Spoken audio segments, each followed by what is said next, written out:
Hello, my name is Gary Mullett, and I'm going to lead you through this presentation. This is topic number 1, Introduction to the Internet of Things, and we'll find out about the Internet of Things a little bit more in this presentation, and it'll be a precursor to 3 other topics that we'll be bringing to you. So let's go to the first slide. Usually what I like to do is try to come up with a definition of what the Internet of Things is and tell people, what we mean by that. So before we do that, let's first have some fast facts and lead-up information. If you go on the Internet and you Google the term IoT, it has become so commonplace today that search yields close to 5 billion hits. It's quite hard to believe, but indeed, it's basically been that way for about the last 5 years. I like to think of the Internet of Things as being the next logical use of the Internet. We'll examine this concept shortly, but first let's look at what we do with today's Internet. So, if one considers the typical uses of the Internet by most people, what do we do with it? Well, it provides us with mobile and fixed personal communications, cell phones and texts and emails and so forth. It gives us the ability to perform financial transactions. I do all my banking on over the Internet. We can access goods and services. Certainly, everyone knows about Amazon, especially after this period of COVID. And we certainly can avail ourselves to information, entertainment, and social media. But a question might be, how about our younger students? Generation Z as they're called. And I believe at this time, though, that would be those between 6 and 24 years old. So Generation Z has been growing up with access to, smartphones, sophisticated PCs, and other, common platforms like iPads and so forth. The Internet has always been part of their lives. This slide shows a lot of icons that, to be very honest with you, I don't recognize that many of them. I see Facebook in there and Twitter and YouTube and so forth, but today the social media tends to be more popular with younger generations, and again, there's all these social media icons here and different platforms that people use. And Generation Z is more familiar with this than we are. So, most of us older folks, and I'll certainly include myself in that category, recall the days of not so fast Internet access, dial-up, not so available Internet access, and cell phones that did not access the Internet. First and second generation. Or if they did, they were extremely slow and access was relatively expensive. Basically 2.5G and 3G is where we started to be able to access the Internet with our cell phones. Now, young people have very little knowledge of how the Internet has changed how people live, because again, that's all they know. But both Generation Z and the rest of us are in for another technological innovation that will further change almost every aspect of human endeavor and commerce. Just for a little levity here, possibly. Then and now, the Internet. Here's an old dial-up. I think they used to call that a 500 series phone with a modem. I think probably it's 1,200 bits per second. Rotary telephone is certainly museum pieces today. On the right-hand side is a new Comcast Xfinity cable modem, and in theory that has gigabit speed capability. Then and now with computing. This person looks like they're puzzled as to what's going on. They have themselves an IBM PC, probably circa 1990s. On the right-hand side, we've replaced all of our desktops and computers with NUCs. There's an Intel NUC 11 Pro that's just come out in 2021. And certainly cellular phones have made quite a change over the basically 30 to 40 years they've been around. The one on the left is an old Motorola cell phone with a retractable antenna and a keypad, and basically you could use it to make a phone call. On the right hand side we have some Samsung model, Galaxy S21 models, and I looked yesterday and you get up to 256 gigabytes of memory. So the question might be, what is this new innovation that I'm talking about? Well, the internet itself was a result of a convergence of several new technologies approximately 25 years ago. That was when computer networking, digital communications, and the evolution of computers available to the masses, in other words, low-priced personal PCs, became available. Certainly, the internet has changed how we live, work, learn, and play. Now, the next convergence is again driven by technologies that have continued to advance, and that's both hardware and software. So basically what this is a new paradigm for internet use. With the ever-evolving technology of embedded controllers, wireless networking, smart sensor technology, these are all hardware by the way, and more recently machine learning, which we refer to as ML, and artificial intelligence, or AI, which are basically software, we can now use the internet to enable electronic control applications that were not previously possible. So this gives rise to the Internet of Things. And basically what that is machines talking to other machines, or what we call M2M. Today there are more things connected to the internet than there are people in the world. This trend is expected to increase exponentially as we go forward, thus changing the nature of internet traffic. Now this slide, little picture here just shows, it's got the Internet of Things in the center, and it shows all kinds of applications. There's as many applications of IoT as there are ideas. This shows a lot of kitchen things like a oven there on the right, a refrigerator, shows a television, shows a laptop, all kinds of different things controlled over the Internet of Things.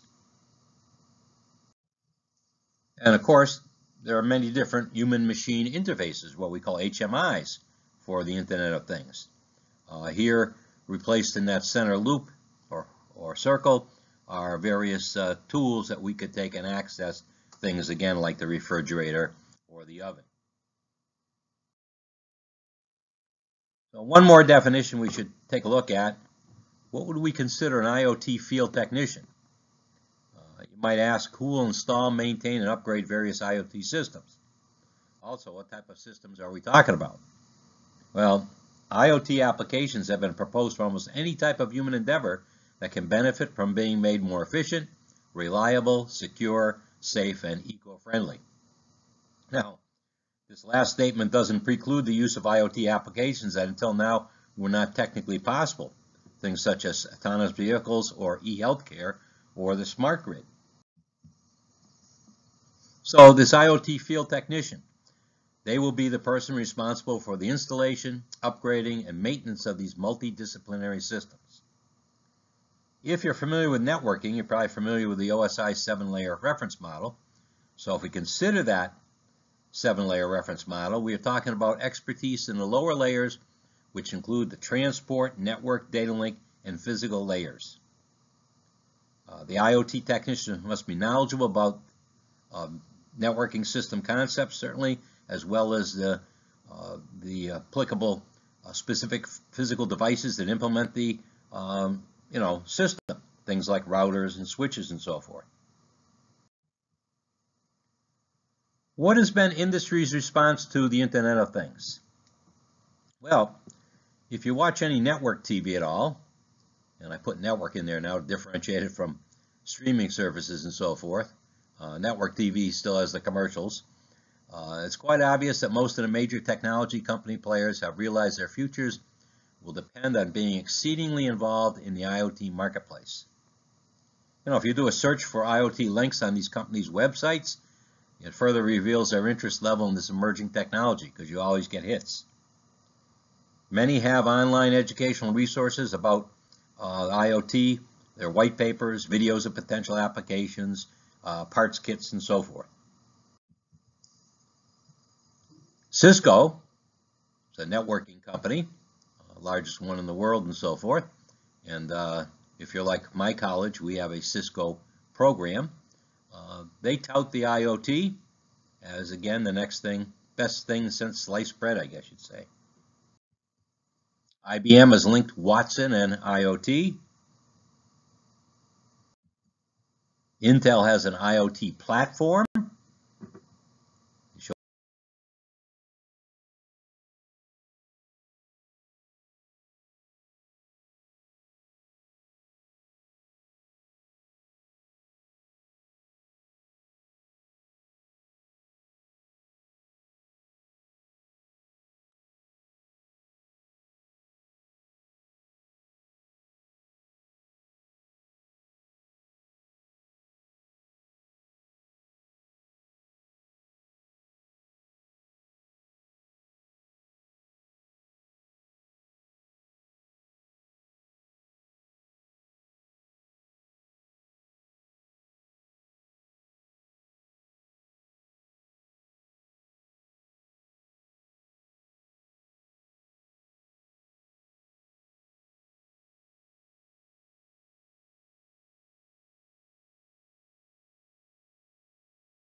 As indicated earlier in another presentation, the vast majority of IoT applications deal with what is known as operational technology, or OT.